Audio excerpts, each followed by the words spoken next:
Let's go, dude. We did it.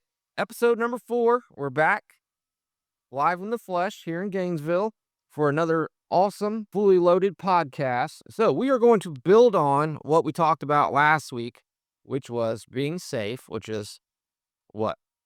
Your state, your awareness, Mm-hmm. your focus, Yep. and last but definitely not least, your energy. Your energy, right? So, you have to master those 4 in order to do what we're about to talk about today. And today is the goal. This is what we are attempting to do when we are in difficult, challenging situations, right? Being good at this is a requirement. So, in order to do it, you have to master those 4 things. So, what is it? You keep talking about it. Tell me, what is it? Well, we like to call it being the calm within the storm, right? So, being the calm, that's very vague.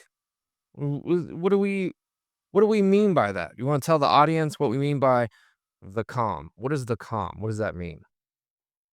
So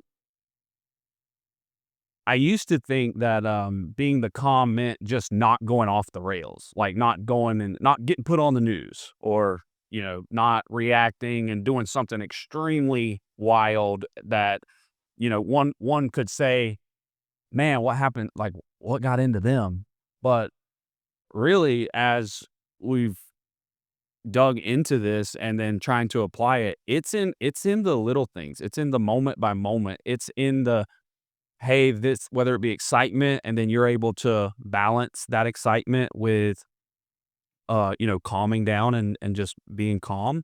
But then or anger or something is said that you don't like, and then you're able to go, didn't like that, but I'm not gonna match and go back and forth. And so the calm to me is you have to use the what we taught. You have to think about safe in order to do it. But it's not just being quiet and not saying anything, but from an energetical standpoint where you're choosing calm moment by moment because there are things, you know, unfortunate news could make us really angry or sad.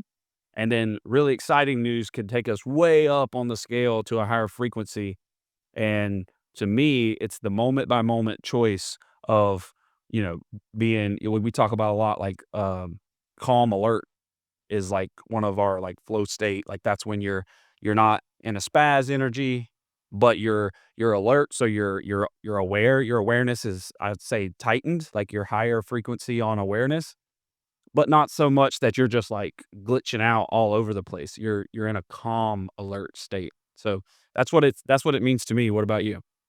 Yeah, so the calm is the energy, right? So the energy is what dictates the state, the perception, and so it is the starting point, is where you need to be in order to get the outcomes that you're looking for. So, when you have a storm, the storm is quite literally the opposite of calm, right? So it's like you're the eye of the storm. If you've ever been in the eye of the storm or read or researched anything about it, it is quite literally calm and peaceful in there, but while there's chaos going on outside of it. So you need to be able to control the forces that are going on around you and calm them down, right? And so how you do that, in my opinion, is going back within, being aware of your energy, being aware of your state, and the another rule that I'm gonna bring up, maybe we shouldn't have, but I think it ties in with this. It's a principle of ours, which is don't react without the facts. Yeah. And part of that, of not reacting without the facts, is before you react, you need to be able to become the calm within the storm. And then you can react. But you're not necessarily reacting. It's to me, once you actually master this, and because there's going to be a lot of temptation as everything's going to defend your stance or to address the doubt that gets placed in our mind. And we have to a degree, fight that off, but it's not really fighting it off. It's more of, it's not a fight. And I feel like if we see it as a fight, have the ability to not achieve the goal. And we should see it, in my opinion, more as going within. So the goal is to stay focused on the here and the now, staying focused on your breath, staying focused on your energy, and not giving focus to thoughts or the situation or what's going on. And that helps calm you down. And so by shifting your awareness, shifting your focus within and staying within makes you present. And then through that process, you're not, because like what's going to happen in those moments, the enemy, the whatever you want to call it, they're either going to, there's either going to be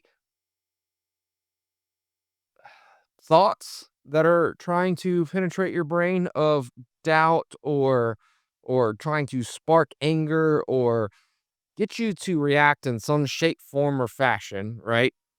And so we have the choice of we can either interact with those thoughts and address them, or we can let them pass like a cloud, not interact with them, and go back within, which feels like ignoring the problem. But in this situation, because life you'll find has a bunch of paradoxes. So it's where discernment comes in is figuring out when you're dealing with a paradox. So in this situation, um, in order to overcome the situation, you have to go within. So, but you are energetically not ignoring it. Energetically, you are addressing it by putting yourself in the state or the energy that's going to give you the highest probability of overcoming the situation. And in order to see the entire situation as a whole, you have to be in a calm state.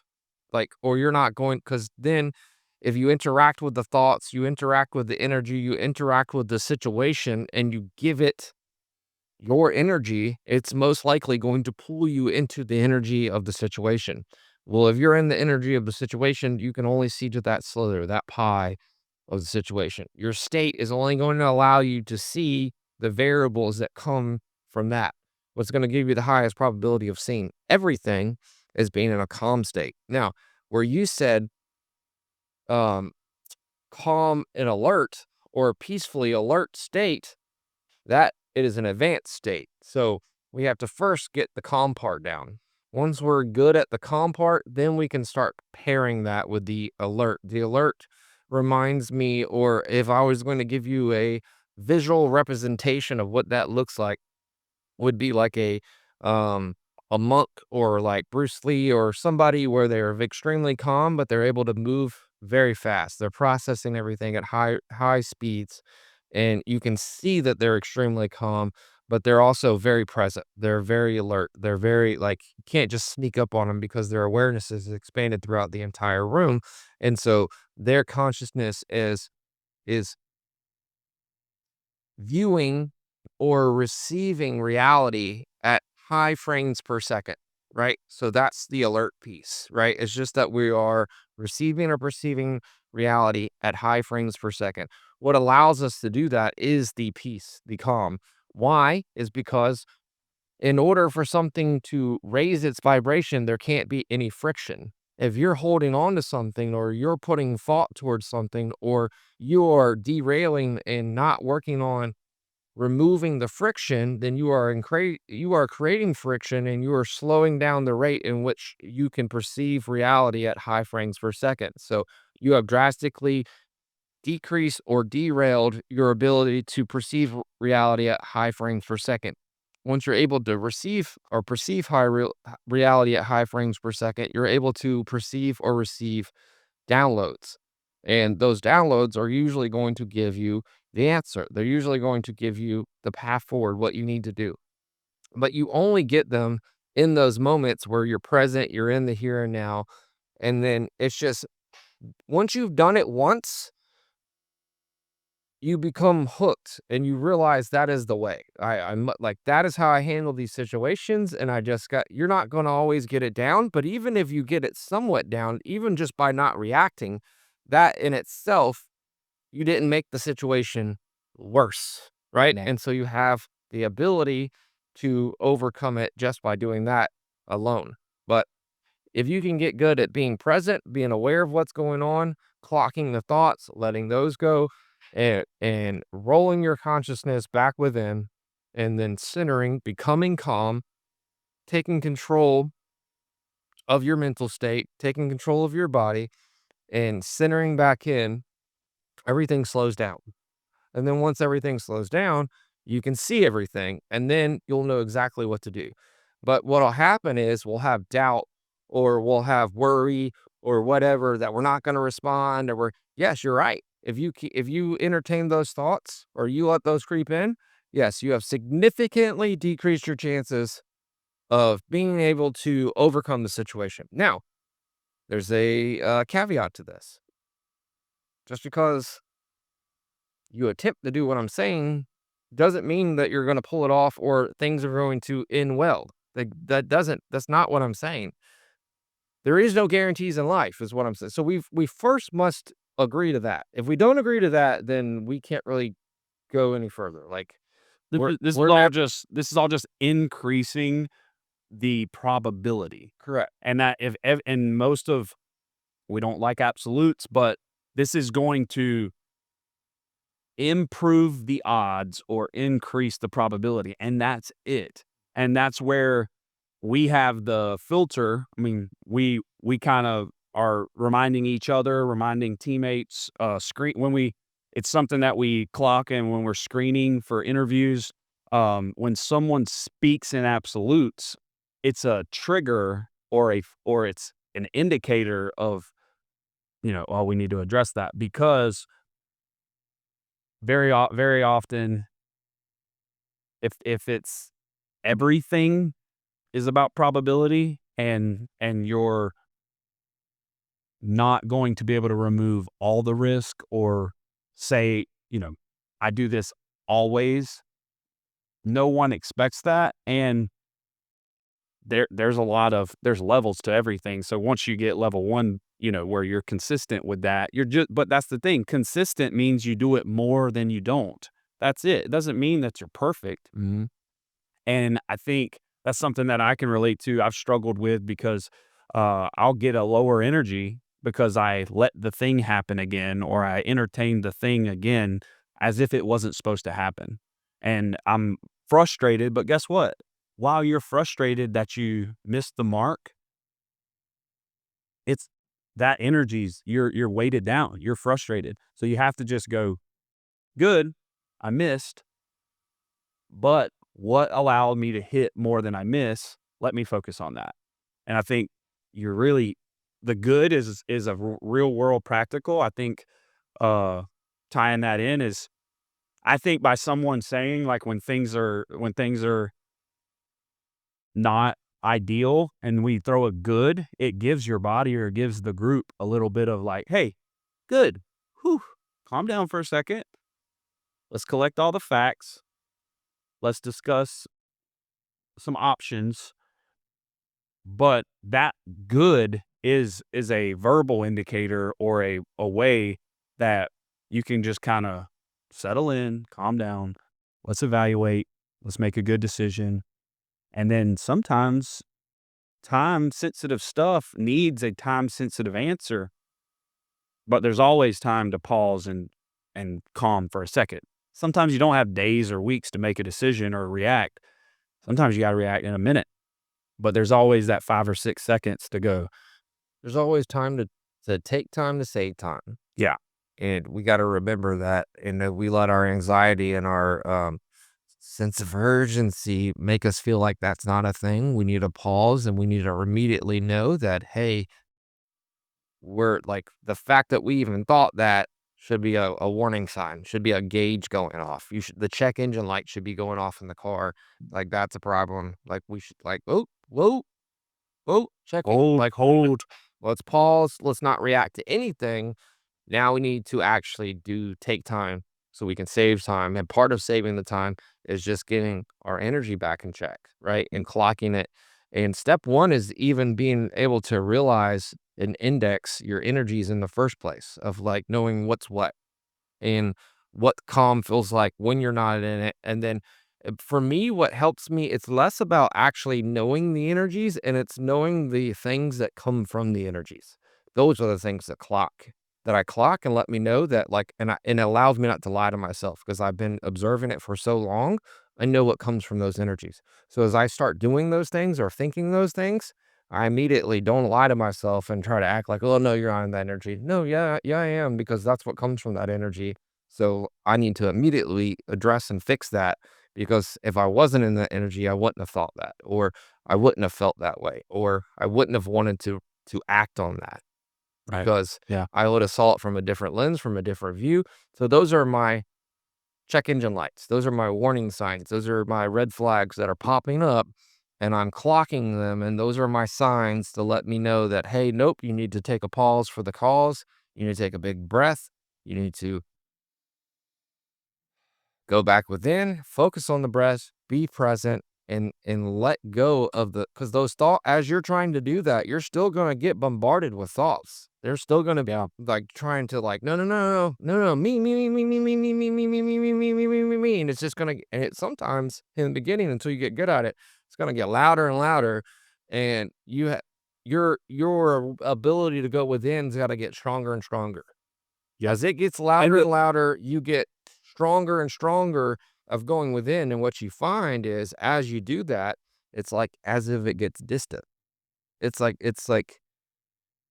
it feels and it sounds as if that yelling or that loud sound is getting further away. It's as if you're energetically pushing it away, as if it's no longer right there, and you'll find that going within is what pushes out things that are trying to derail you, distract you, or take you off course, or put you in an energy that you know is not going to get you the result that you say that you want. And then it's just getting really good at repeating that and process ultimately cycle. ultimately that energy is getting loud like pick me because it wants you to choose it. Mhm. And if you choose it and then you in real world, in life, you see the results of choosing it. Well, it's got a friend that comes around that it's like, "Oh, we got him here," and it calls its friend to come over, another one, and it's almost like they just come out of the woodwork Mhm. at you, and you can't. It almost feels like it's not a choice. Like, we talk to people, and I've felt that way before where I'm you're kinda just going, you're so deceived by those lower energies, and you're just choosing one right after the other, and then you stop and look. Hopefully, you have times to stop and look. Sometimes it's a reality check, like, life really hits you, like, you something happens, hopefully, it's a friend, but sometimes we see the results of the behavior, and then we hopefully ask the question, "Why is this happening? Why am I getting these results?" Which that's a powerful question just right there, but it does those negative energies and those deceptive energies are going to yield a certain behavior. If you perform that behavior, you're gonna have a specific result of that rooted, that's the root, and you're gonna see the fruit from from that energy. And then when you ask, "Why is this happening?" You can trace it back to the root and go, "Well, every time doubt creeps in, well, doubt creeps in, but if you start choosing doubt, it stops creeping. I think it starts to get rowdy and it starts to feel bigger and macho till you stop choosing it. But the more you choose it, and then you choose those behaviors, and then you get the results from those behaviors, the only way to change is to do what? To not feed it, not give it energy. Don't give it any juice. Yeah. You can't plug it in. You can't let it power on. But but you still got to make a choice, and that's why we talk so much about focusing on the higher energies. Like, give yourself a game. Give yourself tools of like, "Hey, when I feel this, I'm gonna calm, pause, and I'm going to choose how I'm about to feel." And it's a tough road. It's not easy. And it is the stronger you get, it seems like the stronger they get. And but with that, I do believe there's some strength and there's some like our higher energies also get stronger as we feed them. Oh, Would yeah, would you say that? it's no different than a video game. It's like trying to take on level, the last level with the level 1 skills and level 1 equipment and all of that, Yeah, tools you're and going to get destroyed. So you're developing your skills, you're developing your equipment, like typically in some video games you have teams, and a lot of times the teammates they also evolved and got better, or you got more teammates that are also going to be required to take on that last level boss. And so it's all of that that goes into it. Um and then there's never a last level boss though, but it's just a it's journey. it's like what you find, and that was another, and we'll get into that, or I'll mention it real quick, was one of the as I got further along and I really started getting this stuff down and I started passing more and more tests, I started realizing stuff that I thought I had overcome and I had already like got that certificate and I moved on from it would surface back. I'm like, what? Wait, whoa, hold on, what is this? We no, no, no, we done this. No, that's not what it was. It was coming back because I got the certificate for level 1. Right, first Now grade. now it's time for certificate for level 2, and then, oh, by the way, once you get that one, and it could be a year from now, could be the very next day, Yeah, level 3 is when I say, "Hey, I'm here. My turn. yeah. Let's see what you got." And then you gotta overcome that one. Yeah, so levels are definitely a thing that we also need to take into account and make sure that we don't fall into that same trap. Hopefully, people can learn from my experiences, and that's one of the big things that we hope to gain from this podcast is that we're able to help people um, bypass some levels or make it a little easier or speed the process up. And at minimum, relate, Yeah. right? Because I know in with what we're talking about is is the one thing I think that helps is like ever that I really want this to be heard is that the things you're dealing with, so is your neighbor, so is the person that lives across the street, so is your buddy in Texas, so is people in other countries, like because these things are universal, and as far as everyone has a state, everyone can become aware, everyone has focus, and everyone has energy. And so it's universal, whether you're a doctor, a lawyer, or you're a plumber, or you're a hairstylist. This is not, this doesn't choose a career field or it doesn't choose an age. Like these levels are happening at 4 years old, 40 years old. Like energy's happening. We're energetical beings.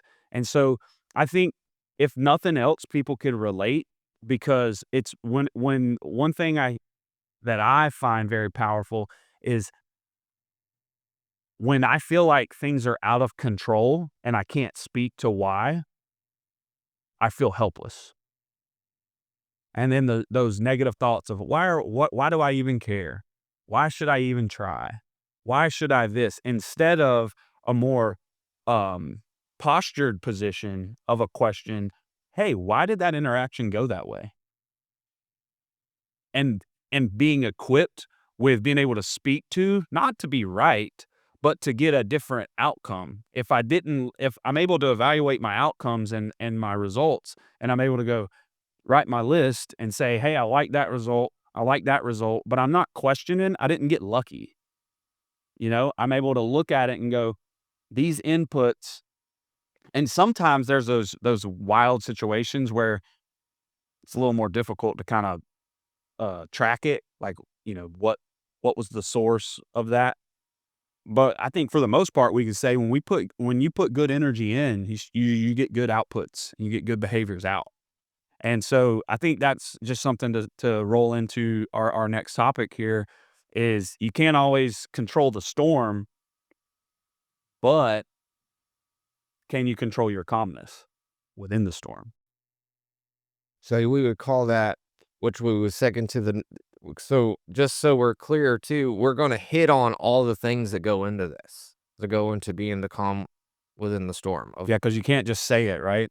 correct of how to actually pull this off. So the next thing is the biggest thing, which is what we are already alluding, but we're going to put words to it now. is control what you can control. That is a huge one. We could honestly do a whole podcast just on that. Um, that is the biggest thing that I have to overcome or deal with myself as far as letting things get to me because it really irks me for whatever reason. I'm still unpacking that and working through it.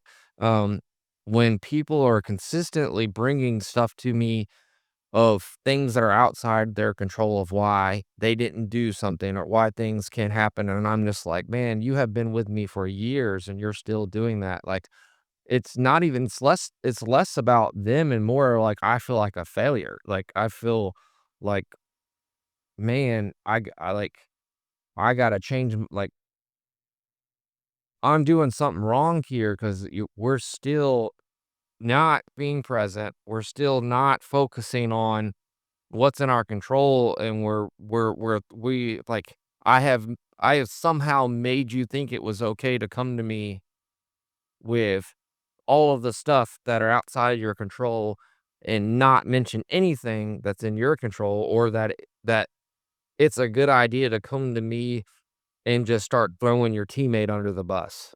Not saying that we can't mention stuff that are outside of our control or that we can't bring stuff up or that we can't, because I also, if somebody's not doing their part or they're not being a good teammate, I need to know about that, right? So that's Yeah. just so we're clear, not saying that you can't do any of that. But what I am saying is when that's all that's said. And then When the focus is there. we didn't segue into, but with that said, these are the things that I can control, and this is what I'm gonna focus on, and this is what I should have done, and then gone into that. Okay, because you should acknowledge those things. You Well, should you they're still shouldn't real. ignore them. They're still valid, right? And then I want to know, what are we doing that's in our control to address those things, to acknowledge those things, to put solutions towards them, to overcome them. Yeah. And then at the end of the day, though, and anybody who uh I have been their leader or they have been in my charge or whatever language you want to put on it. One thing I feel like anybody can say about me is I do not allow people to talk about other people in front of me. Yeah, that's I am very good about that, and I immediately tell them, "Hey, they are not here, and we can get them here, but for right now, until we do get them here, or I will have my own conversation similar to the one that I'm having with you, and I can guarantee you, if they try to bring you up, the same thing that just happened with you is gonna happen to them. yeah. We ain't talking about you, Yeah. and they ain't gonna be a part of, unless we feel it's necessary, then we will bring them in the room and we will all have a conversation, which I do that often as well. But until that conversation happens, there's no point in talking about that other person, and we're going to address you at this time and what you can control. And as a good leader, I feel like it's also good to lead by example and start off with the things that I could have done differently, or my part in this, and what I can do to help them, or what I should have done differently. That way, I'm setting the tone, I'm leading by example, and I'm letting them know, hey, this is what we should be doing. And have I always done that? No, I have not. I have forgot to do that, and I have let people down at times, and I have indeed got wrapped up in the moment of the situation and failed to do that. But But then you get the result. when I remember to do it, it significantly increases my chances or percentages of getting somebody to follow suit and also take accountability, because accountability is the key. Like, without it, we can't find the truth and we can't get the actual solution that's actually going to move the needle. So we have to start there. And so, but with that, all of that is circling back to controlling what is in our control. But to bring it all together and to keep building on top of each step, the building blocks, the foundational pieces, first, before we try to focus on control what you can control, we need to become the calm within the storm. We have to Yeah, because you can't even do that. get out of the energy of the problem first, and then once we're out of that, then we can see clearly and start taking accountability and putting solutions towards what we can actually control. Right.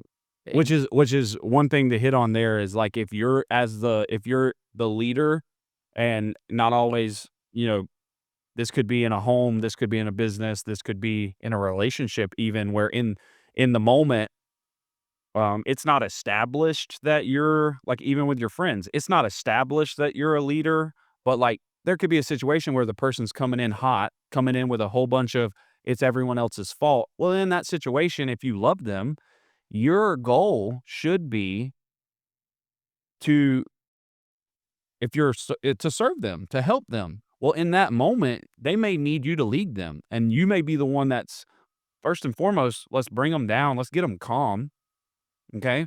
And then from that, that's in order to do that though, you have to be calm. yep. You can't even genuinely help them if you just let them blah blah blah about all the things that's out of their control, that's everyone else's fault, that made them have the results that they're having and hurt their life so bad, and you let them do that, I find it very hard to believe that you truly love them because, and you may feel the feeling of love, but once you hear this and once you know there's a process to it and there is a way, you can, and you work at it and you work really hard at it, you can, in fact, help someone calm down in a loving manner, in a kind way after you've worked on it. It's very difficult at the beginning. We all get this wrong, I think, and I've seen people where I see them trying to do something and they're just really bad at it, and I almost chuckle a little bit because I'm like, I see what you're trying to do, but you need another 100 reps.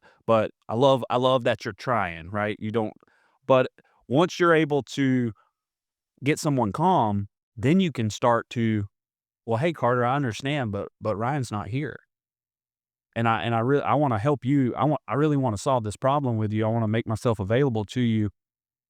And what you're talking about, I care about a lot. But we we need to control what's in our control.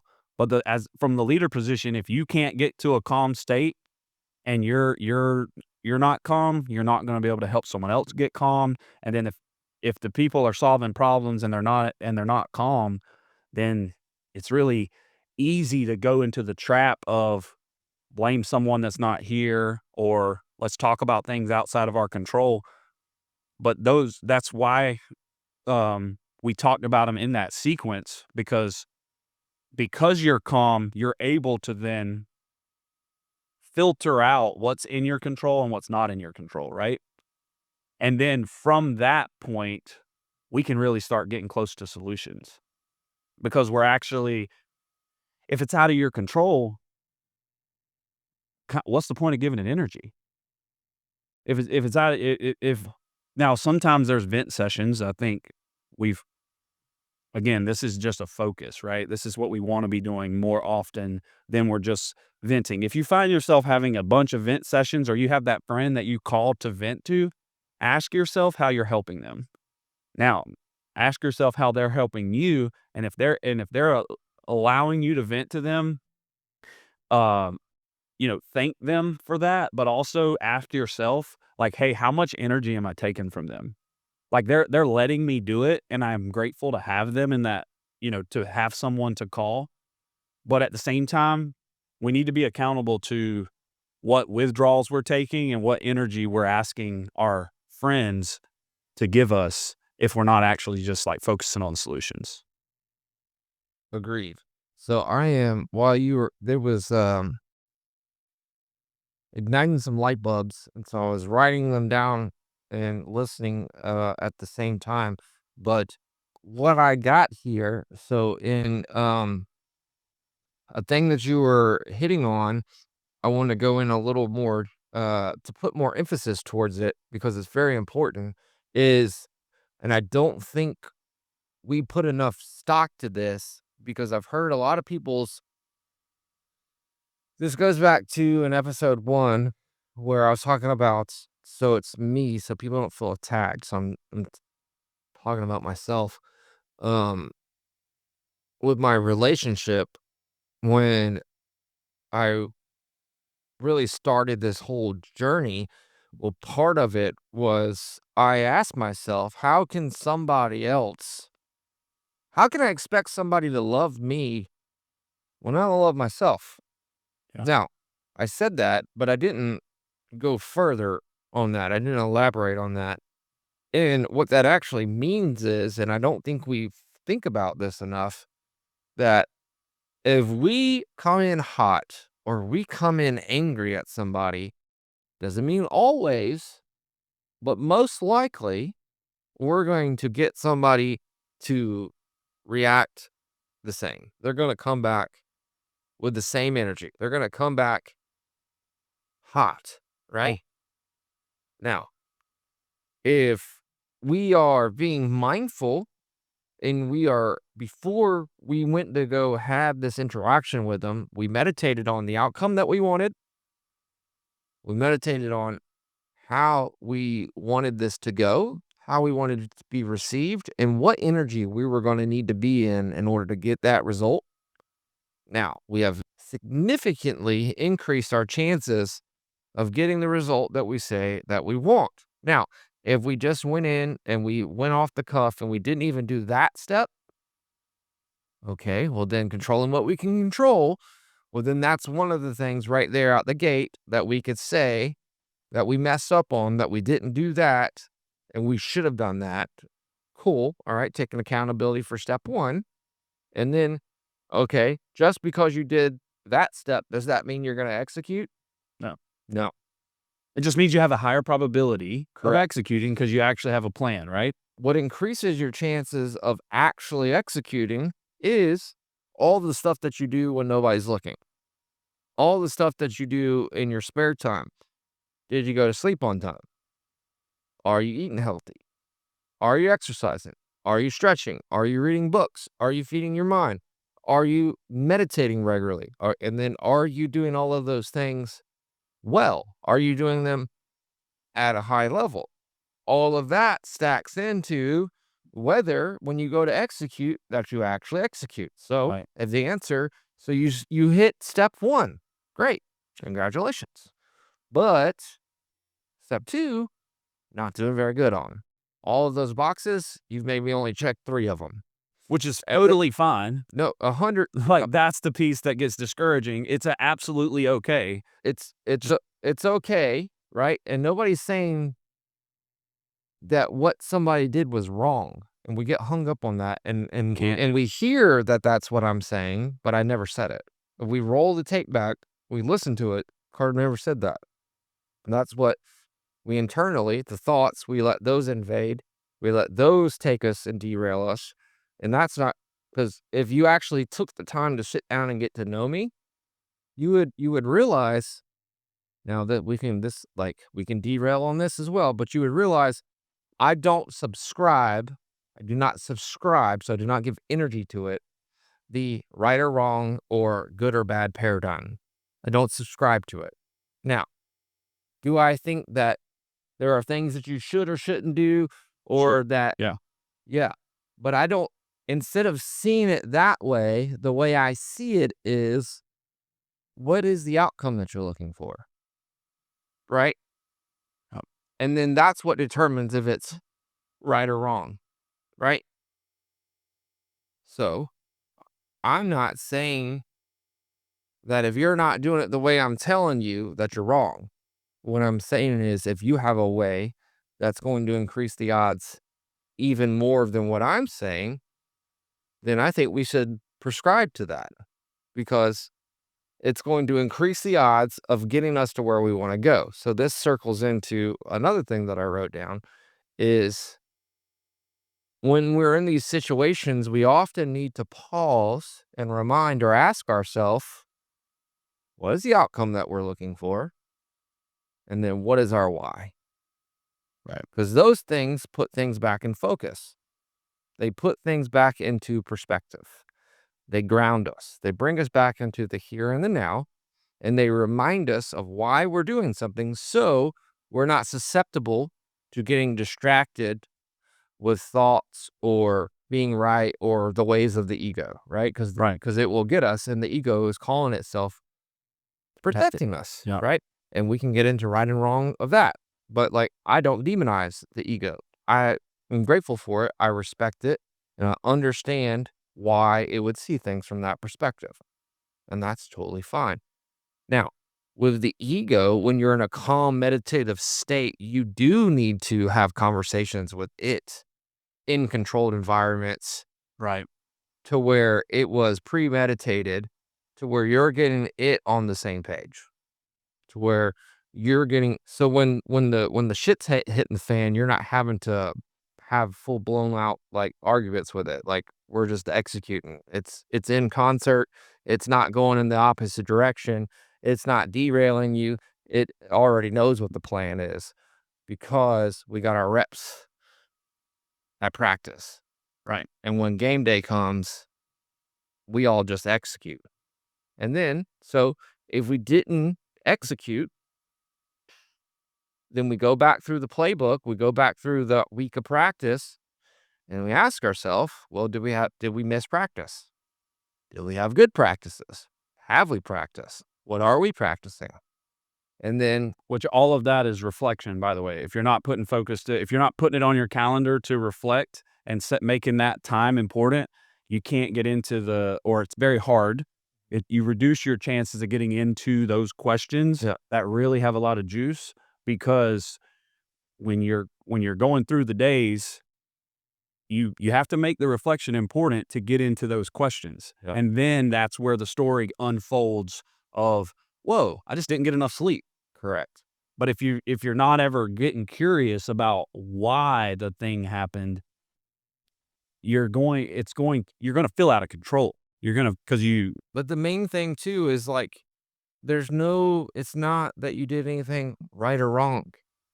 You didn't stack enough bricks. That's it. Okay, good. Now I know, right? Yeah. Now, Because now we know what to focus on. now people have a hard time because then once again we put words and we hear what we want to hear. When I'm sitting here saying that I don't prescribe to right or wrong, well, then that means you don't like accountability. You don't like no, that's not what I'm saying at all. I love accountability. I'm literally just giving you a different way to go about accountability that isn't I'm gonna keep using and this word's probably going to trigger people, so maybe I need to find another word, and I will continue to keep We just let it changing my trigger. approach, but it's going to you like, when you get stuck, in my opinion, in the good or bad or the right or wrong paradigm, a lot of times you feel as if, like, you're demonizing yourself, as if you're this bad person, and you put, like, almost as if you're putting yourself in spiritual jail.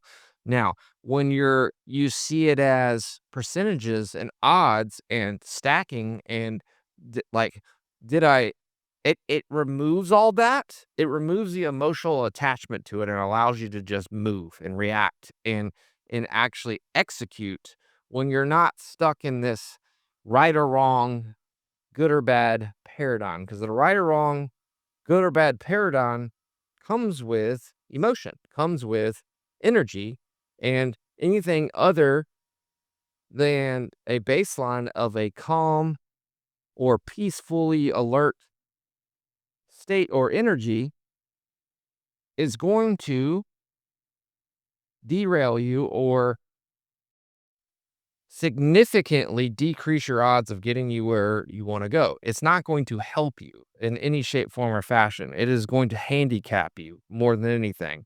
So I'm saying skip that, remove that, still have the accountability there, but now we're just seeing how things work and we're calling things as they are. No more, no less, just as they are.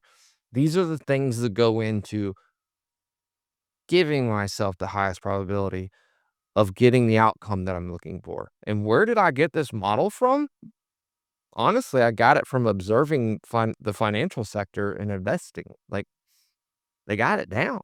Like, because they're literally just betting on life. And then they're very good at taking all the variables into account, putting hedges in place, and making decisions. Because I just went and said, where are there examples of people using systematic approaches at a high level to make high level decisions and a decision making framework that I can go and observe and take from them. They do it very well. The systematic piece they have down. And then if you lace that with the spiritual, energetical, mindful practice and you bring those two together, you have a very, very potent decision making framework That's going to give you higher probability of hitting. of executing behaviors that yield a return of the outcome or result that you're looking Looking for. for. So you're not sitting here saying, I want to do this, I want to do that, but it's just so hard. I just can't. Making I all just these can't. excuses. I just can't. And it's like the people who say you can do anything are absolutely right. The people who say you can do anything with the same mindset that you currently have today, if you're not doing the thing, they're not right. They're missing the gap. They're not filling the gap, because the gap is what we're talking about, the process, the system. You have to be able to go, okay, here's the result I want, and then work backwards to the behavior. But another piece, though, the people who say that you can't are also right. They are. They're also right. You're right with that mindset and with that belief. I think it was You are correct. You cannot. I think it was Henry Ford that had that whether you say you can or you can't, you're right. I don't know who it was, but yeah, that's a great. I think it was Henry Ford, but when I first read that, my mind went, and I was like, gold nugget right there, because you and that's why those things are so powerful, because you see this, and sometimes I think, we as you're watching this, if dots are starting to connect, um, it's because sometimes these things happen by accident, and it's just because you just weren't aware. Henry Ford. That's who said it. Yeah. So thanks Henry Ford for the gold nugget there. But I noticed as I started to, like, we started to dive in, or if we've had conversations and you're explaining like the let's say under the hood or the behind the scenes, or how things actually work, and I'm like, yeah, I agree, because something like that's happened, but it happened almost by accident. But then when you're able to put understanding to it and then feel like you can, um, you can start to choose your results as opposed to just reacting to the results that are happening because your awareness is turned off and you're just reacting. Um, I think that ties back into it almost you get hooked because you're able to analyze, reflect, evaluate, choose, and all of that is a healthier place for your mind. It's healthier on your body, and it just gives you take back control of your circumstances. Correct. It's all about just increasing your odds to get the results that we say that we want. Period. That's it. And there's no right or wrong. Because if there was right or wrong, then it would mean if you did this, then every time you were going to get this result. Yeah, And that's not not an absolute. that's not a thing. There's Yeah. not a that is not a thing. And we want it to be a thing So bad. so bad. Because that's what we want it to be, absolute and always, and I just gotta do this and then this, and it's not. It's not. And if It's we not struggle with that, for whatever reason, our hardwiring does not like that. But it is the truth. And Yep. so removing ourselves and removing ourselves from that paradigm and choosing to not feed it with energy and subscribing to the percentage or the odds paradigm to where everything I'm doing is increasing my odds, or I'm seeing everything in the form of percentages, which is how businesses are ran, by the way. And that's why they do things quarterly and they don't do it daily. They're wanting to see because they're looking at percentages over a quarter, right? And what averages are, because nothing is absolute. So that's why they are from a mathematical, numerical aspect, they are ran and managed through that lens, and they're managed through that lens for a reason. So it only makes sense that we would be able to take that same lens and apply it to our life, Correct. right? We talk a lot about inputs, outputs, behavior, results, but Carter, let's talk a little bit about how your body actually reacts before your mind does. Let's add some. Let's tie in some physiological things because the mind is depending on where people are at in the journey. That tends to be more creative and fun and um, almost something that we can't touch and feel, but our body is giving us signals daily and moment by moment that is something that is we learn about it in school and people can relate to it because it's physically occurring. So can we talk about a little bit of the things that happens to you um, that maybe is happening before the mind? Because the body's a really good system that is triggered and it's giving you indicators. You just got to know they're there. Yeah, well, first off, like the body controls the mind, and so what I mean by that is it dictates the state that it's in because it is what is controlling how you're feeling. So, in how you're feeling, now they are two in the same, but they're also connected. And I would say if you were going to start somewhere, if you want to affect the mind, you need to start with the body. Right? Mm. You don't start with the mind, you start with the body. You get the body right, now you have drastically, once again, increased your odds of being able to get in the right mental state and be able to think clearly, get into that flow state. So, paying attention to the body when there is no storm and working on it and giving it the proper focus and energy that it deserves will allow it to perform when the storm comes. And so that is working out, that is eating healthy, that is meditating, breath work, stretching is paramount. I cannot, especially as you get older, I cannot stress stretching enough. That is like absolutely paramount. But the body is 1000% what determines whether we're able to actually be the calm within the storm when the moment happens. Because if we don't get that part down, the odds are very, very, very, very, very low that we will overcome the situation. Doesn't mean that we can't, doesn't mean that you won't from time to time. It just means that your chances are very low. And that is also one thing I do want to hit on while I'm saying it that it's another trap that we think because we win sometimes or that we are able to overcome sometimes, that means it's working, and that is a trap.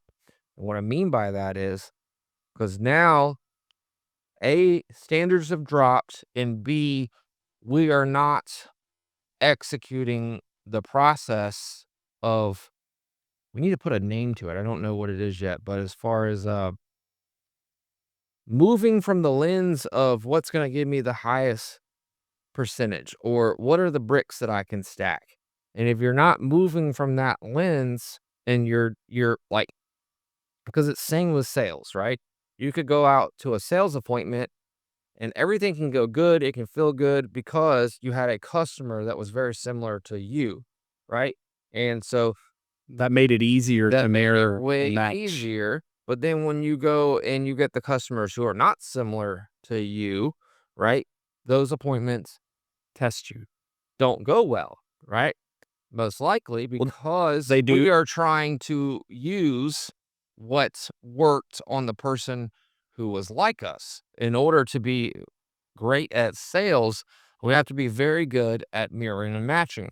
Now, when we mirror and match, the mirroring can't be a fake mirror. It has to be a genuine, authentic version of yourself.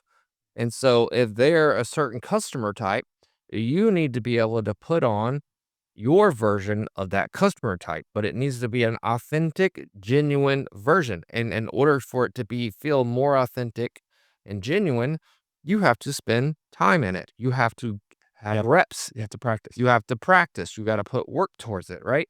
And so what I'm saying is just be careful of falling into that trap just because something worked then. You don't see it that way. You see it as, did I do everything in my power that was going to significantly increase my chances of winning? If the answer is no, then that's the answer. Okay, good. There's no right or wrong. That's the accountability piece. That's where, okay, I didn't. All right, now I need to get curious and ask, why didn't I? And then what can I do differently next time to fix it? And then what's going to help me ensure that I perform next time? And that is the juice, is getting good at that process, understanding that process, understanding that lens. And that is what I've been trying to get across to everybody for a long time. And I have not found the words, or maybe I've succeeded to some degree, but I do not feel that I have fully succeeded in getting that point across. And people get hung up on other stuff and they miss the main point that I'm trying to make.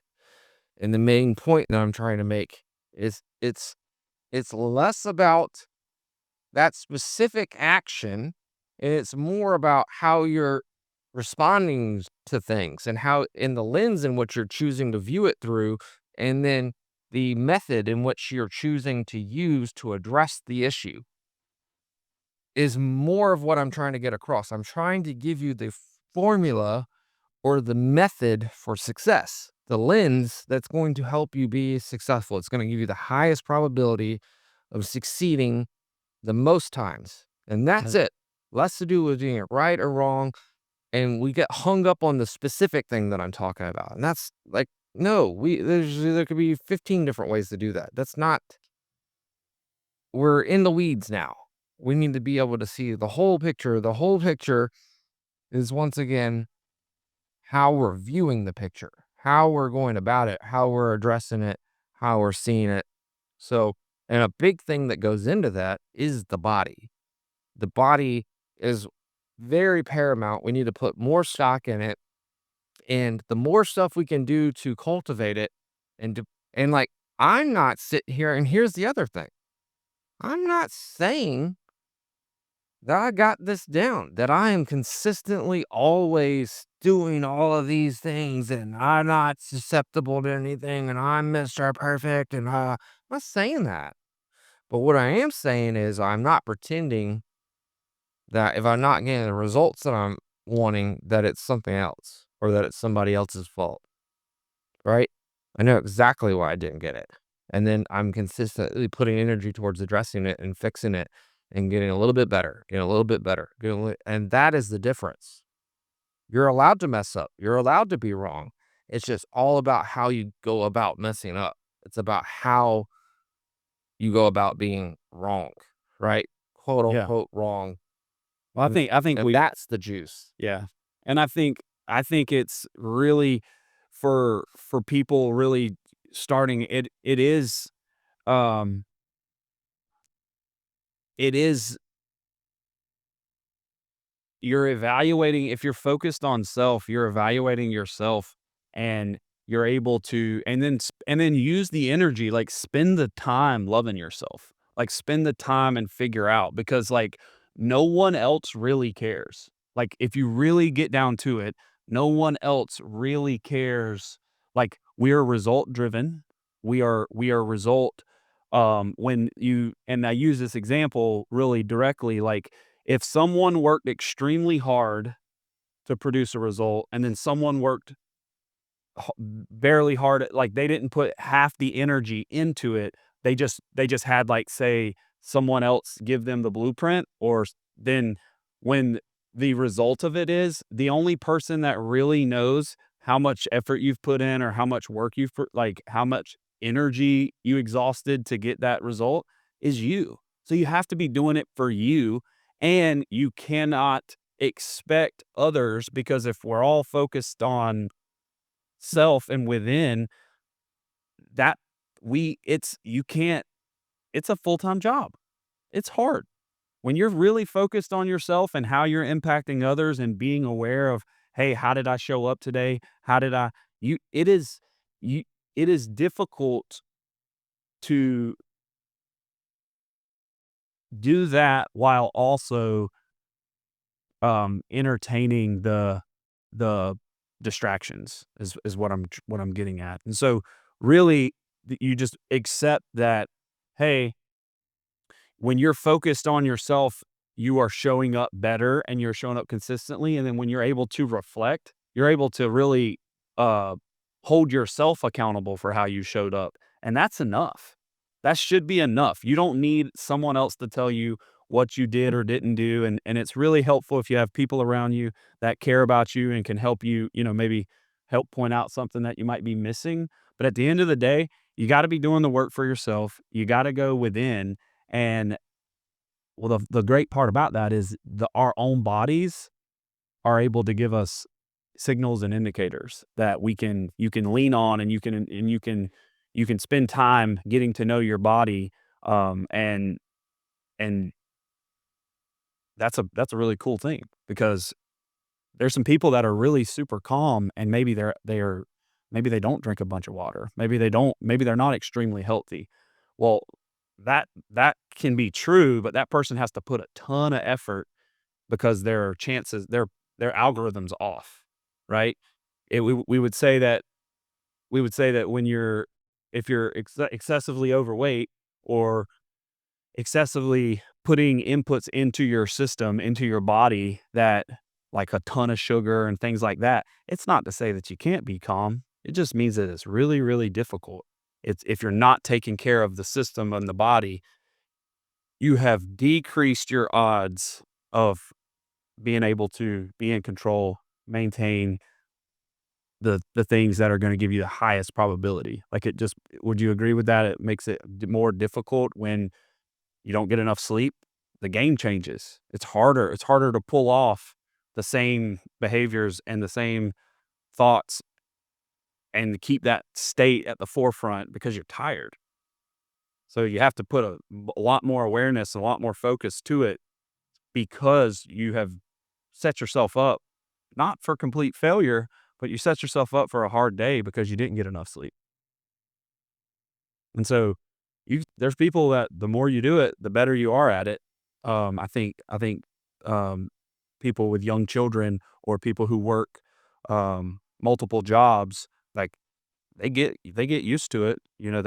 People who run on 3 or 4 hours of sleep, like, the body is a beautiful thing. It will adjust, but it's not to say that you can't have a rock star day when you don't get enough sleep, or when you eat something poor. You just decrease your odds of having the same version of you that does get the good sleep, or does is on a regiment that where your inputs, that diet you're sticking to, is setting you up. Your body's getting a flow, your body's getting consistent. Well, then your behavior starts getting consistent. But there's also people who are extremely fit, and they're not putting any focus or awareness to their state or their energy. They're just pumping a lot of weights, and they're going to have a hard time, because their inputs on the physical, on the body, are, we would say, high. But if you haven't meditated in a long time, the mental side, you have to synthesize and bring it all together. And I think that's where I want to make sure that our listeners, you know, stay tuned, because none of this, again, going back, none of this is going to give you absolutes. It's just going to make it a little bit easier, and it's going to reduce friction along the way. The more of this stuff that you do. The law of percentages, right? So you do agree though of making sure that we are viewing it through that framework, to where we because often, like, and that's my struggle, like, it's how we communicate, and, like, if you're communicating to me that it's not your fault, or it's other stuff, or all of these things that are outside of your control or only some of the things, and we're not talking about all of the things. Like that is my mission, my goal, and when I'm trying to cuz I feel very strongly if we can just get this part down and all be in agreements on what moves the needle and what brings about success, that you have to do all of the things, not some of them, right? So that's what you were mentioning, all of the things. So cool, you're good at working out, but you're missing all these other things, right?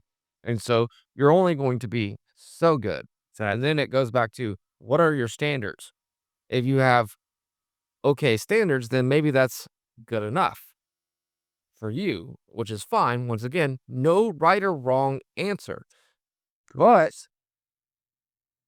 if you're saying you want something more than that, well, now you have to raise your standards and now you have to do more of the things because that's not going to cut it anymore. So I just don't want us lying to ourselves anymore. And I want us to be able to properly help each other, call things what they actually are, no more, no less, and be able to speak to it. And it's like, well, okay, you say you want to get here, you're saying you're not there.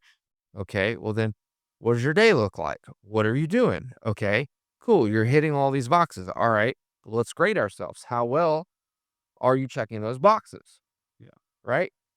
And then And really, that should be something that, like, a leader or somebody gets you started on, and then you gotta take it and run with it. Like, if you think that it's somebody else like, the things we're talking about, the whole idea is that you take this and then you apply it. Like, if someone has to remind you if I have to go through your day with you multiple times, like, every time you bring a problem to me, it's like, "Hey, at what point are we going to implement the system to where you are self-managing?" Hey, when like, because that's a lot of effort and a lot of energy where, if it's drinking a night out and then you have bad results, you know that. Once it happens and that, it's like, "Hey, why do you need someone else to tell you that you did the thing again?" And that's something that I think's extremely important is that when you start on this journey, get the nuggets and then go to work. Start putting them start going to work. And it's really helpful when you have reminders, but I think that one of the things that's frustrating is that you can tell, or it's easy to see who's trying to put energy and focus into all the things and who's not, because the results are very evident. And it's okay if you're like naturally gifted and you know, your results get you to a certain point, but you're not going to be able to like I think would you like the when you see someone starting to put energy into all the things, you really start to see the results. Like it's very evident that they're working. yeah, well, they would perform. You don't really ever know if they actually are, because all the things are the things that are when nobody's looking. Like, what are you doing when nobody's around? When it's just you, yourself, and the truth. What are you choosing to focus on? What are you choosing to put energy towards?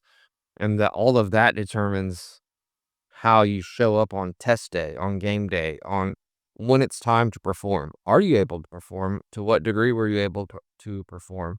And that's all predicated on what you did and what you chose to do when nobody was around. And then if you still chose, like, because the trap is, and what I was trying to say is, if you have talent to some degree, you can get away with stuff. But was that your absolute best? Did you leave room on the table? Like, and then were we just good? Well, good enough is the question.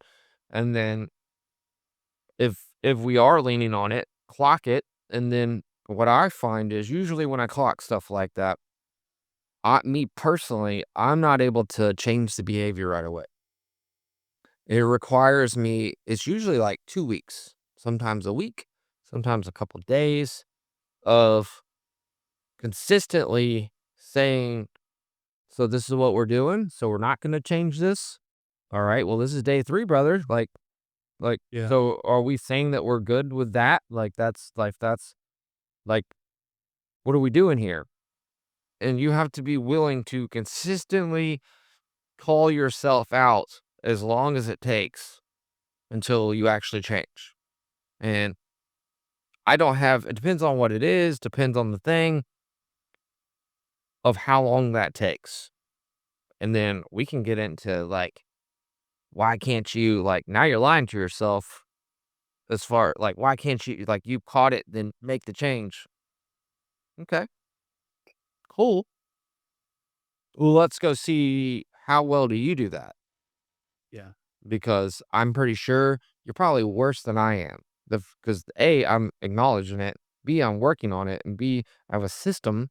So I'm probably taking action quicker and addressing more things than you are. But that doesn't even matter because that doesn't help me. How's that thought help me? Doesn't help me. How's that thought? You're right. Thank you.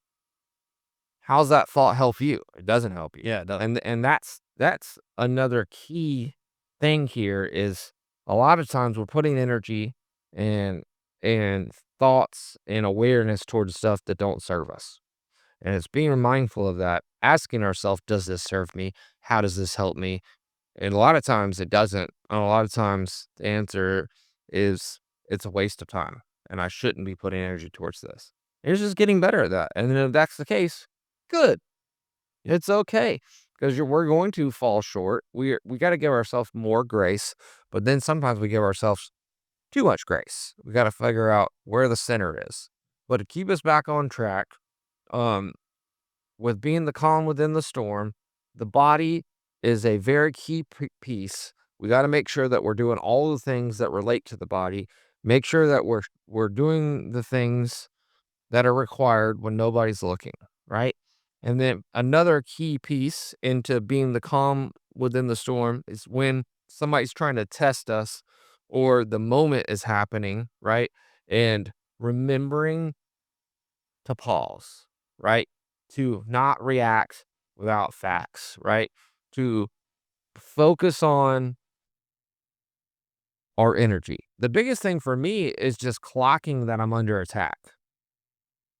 And then knowing that what's going to give me the highest rate of survival or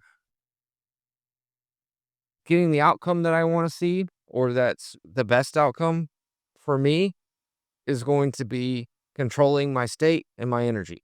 And so that's what I focus on first. Like, how am I feeling? Why am I feeling this way? And then, bam, back into breath, centering, and just being present and controlling my energy. And then through that process, I'm able to come up with a calm, proper response, being mindful of everything that I'm saying. I slow everything down. I don't need to respond quickly. I can walk the hell away if I need to. I live to fight another day. Yeah. It feels like you can't in the moment, but you most certainly can. You always can.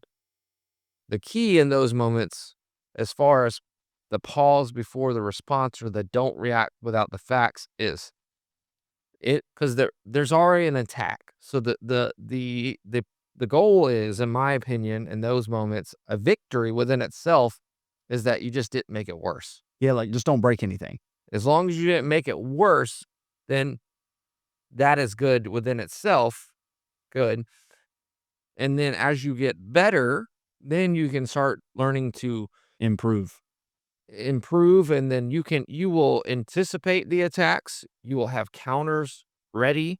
You will be able to be calm, and then a wide range of plays open up to you, right? But in the beginning, if you don't have that down yet, sometimes the best move is just not saying anything and just being able to stay calm and not react and requesting to attack this another day or whatever. Just that alone is a victory. But what I see is people learn and get good at doing that, and then they just stay at that level. Yeah. They just stay there for years. They Yeah. never surpass that level. And I say we should try to consistently improve, and we should not be okay with just staying there. And that's fine if you do, right? Now, as far as like us, and if you're going to stay in our circle, like that's, we can't, we need to improve. Like, awesome if that's where you're at and you're able to pull that off. But like, we need to be within the next year, we need to have significantly move past that, right? We need Yeah. to be consistently growing, consistently evolving, and putting energy towards it. Now, that's what we're doing. There's other places where that's good enough, right? Oh, you can dominate potentially. Like, people will be really impressed by the fact that you just didn't blow up. And Correct. it's like, no, that's the baseline. And that's fine. And if that's where you want to be, Yeah. that's like awesome. But it's still the baseline. Let's call it what it is. Yes. Let's not call it anything other than what it is, Yeah. right? And that's all I'm asking for, is that we're just calling things what they actually are. We're not pretending like we don't know why things are happening. We're not pretending why we don't know how to get results, or why we got the result that we got. Well, okay, what formula did you use? All right, let's go unpack the formula. Oh, okay, well that's why. Yeah. That's why. Yeah. And that's it. That's all I'm asking. And then, because then that removes the emotion, that removes all the nonsense. And to be honest with you, we waste a lot of time on that. A lot of energy on pretending like we don't know why things are happening. And like, when we could just be getting straight to the point, and then all that energy that was wasted on pretending like we don't know what happened could be actually put towards solving the problem, or evolving or growing or getting better. And Exactly. just, to me, that makes more sense, but that's a me thing. Maybe I'm wrong. I don't know, but it like, it makes the most sense. So I me personally, in my camp, not gonna waste time on things that aren't moving the needle, that don't make any sense. And if we have the formula, let's stick to the formula. Let's execute it. Let's call things what they are.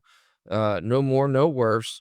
And then let's, if we need reminders, or we need to pause and ask ourselves of like, why are we doing this again? And then what is our why? Let's stop and do that, because that's very important. But then once we have that, let's get back to using the equation, using the formula, and then working and putting all of our focus and energy into the things, all of the things that are going to actually get us to where we're saying we want to go. And that's it. And then to finish up or wrap up this segment on the calm within the storm, right? The other piece is, right? So right now we're focusing on what's in our control, right? On our state and us. But 9 times out of 10, if there's a storm, it's somebody else or something else outside of us, right? Now, in those, there's the piece of handling someone else's storm. So they are in a storm, and they're bringing their storm to your doorstep. Could be a spouse, could be your mother, brother. Those are usually the toughest storms. For me, the easier storms are acquaintances or people that I meet. Like, there's no personal attachment, there's no history. Those storms to me are the easiest to navigate. Yeah. The very difficult ones are the closer you are to them, the harder they are to navigate, right? Right. So you get one of those, right? I would like to stop and isolate that. This could be a whole entire episode, but that's okay, because your emotions are higher. You have more emotions for the people you're closer with, so that's all it is. They're not like, your emotions for that person are higher. If their triggers trigger you worse, at least for me, it's like, no, it's because my emotion and my expectations of these people are higher. That does, and like, it's so easy to do it. It's so easy to give grace and understanding to a customer, but then like, your, you know, close partner, you hold them to a higher standard. But because it's easy, because with customers, we're like, well, I don't know if this is just how they are, so I don't really want to take it that Yeah. personal. Well, when it's somebody that's really close in your network or really close to you, you do kinda know how they are. So you put expectations on them, and then you're like, "Well, why do they think it's okay to treat me like this?" And again, there's different situations that um, are, like I said, a whole episode, but the main thing is control what's in your control when it's for you, or at least for me, I choose that, "Hey, this is because there's a why. That the emotions I feel for this person are higher, so then maybe the trigger is a little higher, and that's okay, because then I'm calm, I'm getting calm, and I'm starting to be able to write. I could even start writing it down. That's something that's a very applicable, or excuse me, application is like, when I really don't wanna talk about it, and I catch myself, really upset or in a lower energy, writing down what I'm feeling starts I just start getting I just start feeling better. And, there's definitely more to that, but I just wanted to stop and pause there. That's one that I struggled with for a long time, and it's when you use control what's in your control, that's when you're able to identify that, or at least I was able to connect the dot. It's like, "Hey, what they did wasn't worse.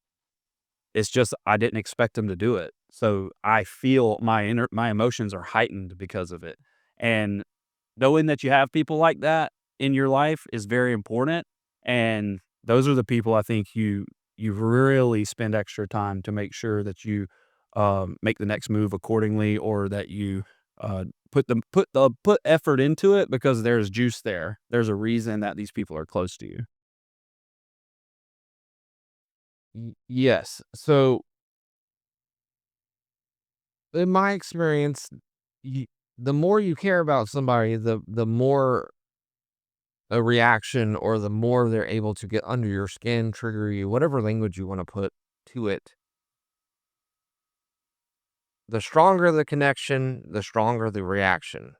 And that's why those storms are Seem to be a little harder. Cat 5s and not a Cat 1 as it would be with a stranger. Yes. And so with those, you once again cannot control them, but you can control yourself. And through controlling yourself, you actually can help, can not control them. That's the wrong word. You can help influence them is a better word to You can help them what? be able to calm down, to be able to settle in, or at least take it down a notch, or remind them not to react, or in the best time to be able to weather storms with those people that you can't do this with people that you're not close to, but people that you are, you should have storm conversations. You should have conversations about what you're going to do when a storm happens, right? So you should have a system and a protocol for when storms occur.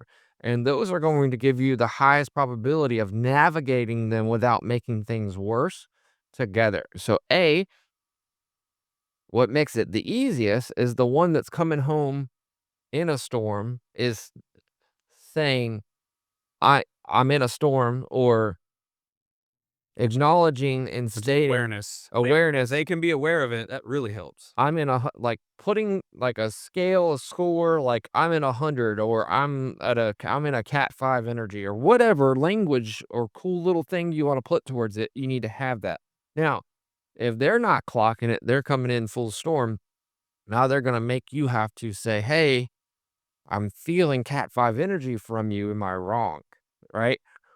But through you being through you being calm, and then us acknowledging and putting our finger on, "Hey, we're in a storm right now." That in itself helps take the power away from the storm.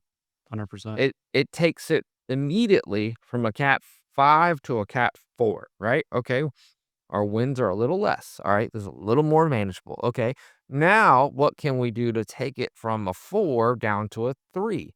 Well, staying calm, remaining in a calm energy, and showing love or physical touch. If it's somebody, just come here, give them a hug, right? That hug and just being silent, sending them love, and controlling your breath and your breathing and your energy, and then physically touching them will help bring them down from a 4 to a 3. Now we got them in the cat 3, a little more manageable, right? And then once we got them there, now we need to assess the situation, right? Are they able to get control of their energy or not? What do they want at this moment? Do they just need to sit and be calm? Do they need to be by themselves? Do they want to talk about it? And then what makes it more difficult is when the storm involves you. If the storm doesn't involve you, you can oftentimes, as long as you follow this process, because a lot of times what will happen though, if we're not present of this and we don't have a proper system, they can come in with a storm and then it wasn't about you, but now you said something that sets them off or whatever. But if you would have said it when they weren't in that energy, they would have never had that response. So it's being mindful of not saying things that could be possibly triggering in those moments, checking in and understanding their energy, not starting a fight, being there for them, loving them out of the emotion, and that whole process. Now, if it has to do with you and you're the cause of it, well, you cannot address the thing, and we shouldn't address the thing until we get out of the energy, until we're calm. We both feel like we're out of the energy and we feel like we can work through this. Once we're out of the energy and we're calm and we just want to get understanding, then we need to do a couple things. We need to listen to understand, not listen to respond. We need to try to find things that we can compromise on, try to find center ground, common ground, right? And then make clarifying statements, letting people know, A, clarifying their stance, and then B, letting them know that you heard what they said. And then that you're not wrong, or giving them the opportunity to clarify that you heard them correctly, or to say, no, I think you're missing the point or a piece of information, and then they can restate, right? And then so those are good techniques in order to help show somebody that you are earnestly wanting to solve this problem. You're earnestly wanting to find understanding and get on the same page and work through it.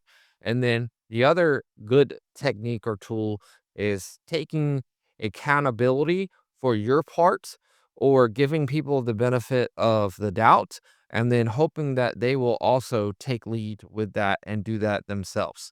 And then if they're not doing that, and then they're still trying to pick a fight, that is the time where you need to stay calm and then politely request that we pick this up at another time and a date.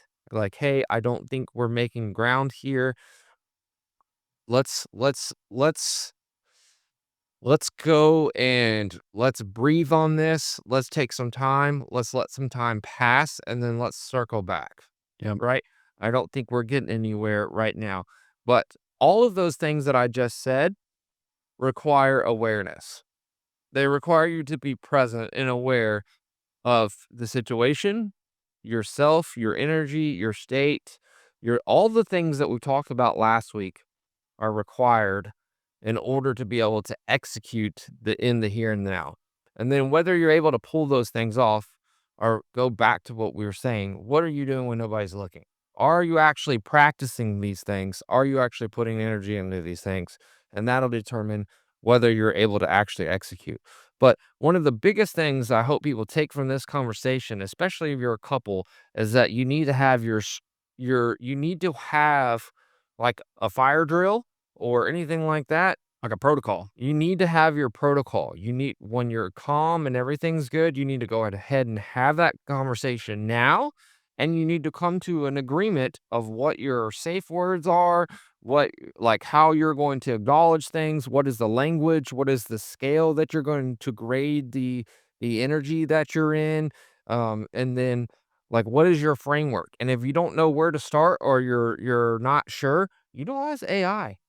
Tell chat Yeah, this is what we're exactly trying to what do. you're wanting to do, Yeah. and it will give you a whole framework to start from and then build it out. But I suggest you don't just take exactly what the AI said. I suggest you to make it your own and have fun with it, right? It's And just to get you from feeling like it's all this it's the AI, I think it's like, just a tool. it's just the tool so you could put a thought in, it doesn't have to be perfect. It's gonna give you a it's gonna spit it back because it's gonna compute, and then you're not alone. You have a tool, and then whatever it computes, you evaluate and you go, "No, that's not really what I was thinking. I was actually thinking something more like this." Well, the cool thing is people back and forth, you have to deal with the emotion and their how they the vocabulary that they thought that word meant and all that.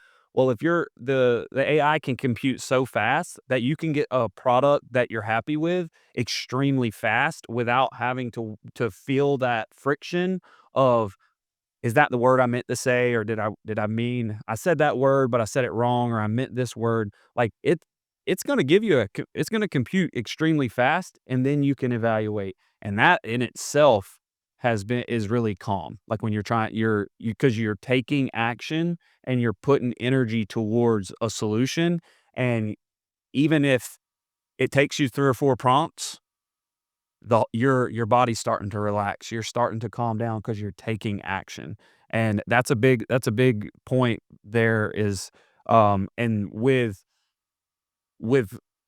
the protocols, that's the same thing. It's not to say that that protocol you're gonna have a problem that comes up or you're gonna have a storm that rocks that protocol. It happens in weather, it happens in Florida all the time. We thought we built the homes properly for to withstand category wins, and then guess what? Code update because we realized that the protocol wasn't enough. And the cool thing is having a process and a system to continue to update and to review and to reflect, and then putting the finger on what it actually is, and we take our control back. So we're not just sitting here scared, waiting on the storm. It's like, no, we fortified these houses. They're ready, to the best of our knowledge, we're prepared. And if we identify that we aren't, we make another adjustment. It's just another one of those, and we just run through the cycle again. Correct. So at the end of the day, you just if you don't have a plan, then you're planning to fail. That's all I'm saying. So, oftentimes if things aren't going the way you want them, it's because you don't have a system, or it's because your system's broken, or you're not executing your system, or all the above, or two of the three. But it's one of those three, if not all of those three, are always going to be the reason why something's not you're not getting the results that you're looking for, and relationships are no different. They require systems and processes, as well as families, as well as children. They require a system. In order for a business to work properly and to succeed, you need systems, you need processes, you need order, you need protocols, you need rules and exceptions. Like so, relationships require that as well. And if we don't have that piece there, well, that's where we need to start. Because if we add that piece, we're going to drastically increase the chances of this relationship working out. If we don't have that piece, then we've drastically increased our chances of that relationship not working out. And that's all there is to it. It doesn't mean that you did what Carter said, so your relationship's gonna work. I've never said that. Never have I said it, never will I say it.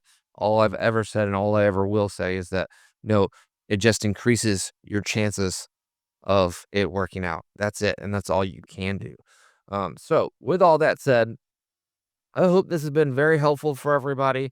I hope everybody sees the building blocks that we are putting together and that we are putting a whole framework together for everybody to try to help you be able to have a healthy lens to view life through and to be able to put things in its place so it has less power over you and so you can actually step into your creator energy and start taking your life back and stepping into your highest version of yourself and step into your highest potential because that's all I want for everybody, and I think you're in agreement with that, and we're just wanting to help provide the systems, the framework, and all of that that can help facilitate that to get people to where they're trying to go. And so you got those four legs, which are the safe, right? The safe protocols, which are going to help us be able to perform when a storm comes. And then we're going to continue to build on this as each week comes on. And then we'll have some more exciting stuff coming. We'll start, because some of these topics we can go on for hours. You can really, Oh, yeah. and the thing with it is it's all connected, right? It's not separate, but we're unpacking things separately. And then as we're doing that, we need to start developing the ability and the framework to be able to also connect the dots. Because I feel like that hurts a lot of people is they're not very good at connecting dots. They'll go and I have to work on not letting that frustrate me because a lot of times it does. I'll spell it out. Like I'll be like, okay, they'll agree that this box is this. Then I'll go over here and I'm like, okay, well then this, and then we'll agree on that, and then this, but then they won't draw the connection between them. And I'm just like, how are we not connecting the dots? But some people are good at it, some aren't, and it just takes time and you gotta let things organically happen, and I must be patient, and, but I hope to, through this whole process and all of this, to help people get better at connecting the dots and giving them all the dots. But in order to be able to connect them, you have to first intimately know each of the dots, and then you can see how they all correlate with each other, and they're not actually separate. They're all one, but that's a whole another conversation for another day. You got any closing words, for, the people out there? I would like to read. We prepped an outline for this episode, but it's pretty powerful. The You do not have to prove your strength when everything is easy. The storm reveals you. You do not always get to choose the storm, but you do get to choose what and who you bring into it. Be the calm. So that thought is a summary. The What we've went over today is more of the who, what, when, where, and why. But that is the closing thought for me today is you do not always get to choose the storm, but you do get to choose what you bring into it. And if you can choose something, be the calm, because that is what is going to equip you to make overall a larger percentage of better decisions, of increased results, and you're going to be able to be that rock, be that calm for the people that love you when they know they are comfortable to bring stuff to you, bring things to you, and you're just calm, and then you are giving so much. It's not heroic, it's more stoic to be that. And if you had all the options available, I think being the calm within the storm's a pretty good one to set your sights on, so that you can weather. We're all going to go through the storms. Just again, it goes back to, it's not what you do, it's how you do it. So that's my closing thought today. For the audience, please like and subscribe. Please like and subscribe to the channel. We're going to keep bringing the gold nuggets to you week in, week out, and drop a comment if there's a topic that you want us to cover. And we're going to keep, bringing the juice as we find it. And before we let them go, real quick, I do want to leave us with some homework or things to focus on. And that is when we go out into our day, and say someone cuts us off in traffic, or our child is not listening to us, or an employee or a coworker makes a mistake, anything like that, right? I'm asking us to practice this, that we stop, we check our posture, right? We check our posture, and then we slow our breathing, we lower our tone, we slow our pace, right? And then we ask, am I adding to this storm? Right? Am I adding, or am I calming it? Am I calming this storm? So choose the next response deliberately at that point. So that is the practice. Those are the mental steps that I would like us to try to take when those storms come. But first, we need to even acknowledge that we're in a storm, and that if we're one of those people that we get road rage, then every time we drive, we should be looking for it. And then when it does, right? Dad, you're one of those. Love you to death, but being a former security forces in the Air Force did not help you at all. He wants to try to pull everybody over. So great opportunities, right, to be the calm within the storm while we're out driving. Um, and check ourselves, check our posture, check our breathing, be present, go within, and be grateful that we just got triggered and we just got that opportunity to practice this process. And then the more times we do it, the better we're going to get at it. So hopefully that was helpful. Love you guys. As Derek said, please, please, please like, subscribe, and share. We're trying to get this channel off the ground.